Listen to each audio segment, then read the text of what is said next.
শত বছরের ইতিহাস ঐতিহ্যে ভরা হরগসের এই শহীদ স্মৃতি হাট।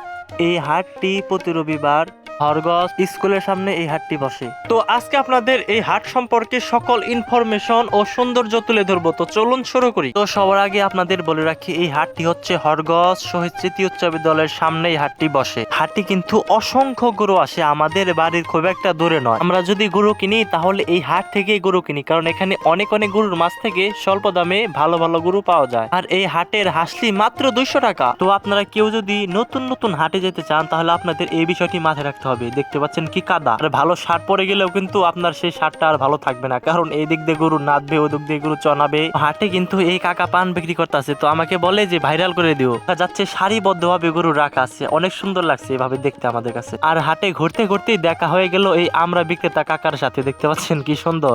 এটা হচ্ছে হাটের মেন গেট, এখান দিয়ে সকল গরু ঢোকে। আর এটা হচ্ছে রাস্তা, এখান দিয়ে ভিতর একটা গরু গাড়ি রাখা আছে, সেখান দিয়ে গরু কিনলে বা বিক্রি করলে সেখান থেকে নিয়ে আসে। তো ওইখানেও ভালো একটা প্লেস আপনাদের জন্য আছে। তো আপনার এই হাটে গেলে আপনাদের অনেক সুযোগ সুবিধা পাবেন। হাটে কিন্তু অনেক ধরনের হোটেল আছে আর অনেক খাবার আইটেম আছে, গরুর মাংস সহ আরো অসংখ্য অসংখ্য ধরনের খাবার আইটেম। তো এখন আমি আপনাদের দেখাবো হচ্ছে হাঁসুলি ঘরটা। এখানে হচ্ছে হাঁসুলি ঘর, এখানে 200 টাকা মূল্যেই আপনি হাঁসুলি করতে পারবেন। আজকেও কিন্তু মূলত আমরা গরু কিনতে গিয়েছিলাম, দেখা যাচ্ছে আমরা এই 4টা কিনে ফেলেছি। এই 4টা এখন আমরা নিয়ে বাসায় চলে যাব। পিকআপে ওঠানো শেষ। তো ভিডিওটি আপনাদের কাছে কেমন লাগলো অবশ্যই জানাবেন। ধন্যবাদ সকলকে।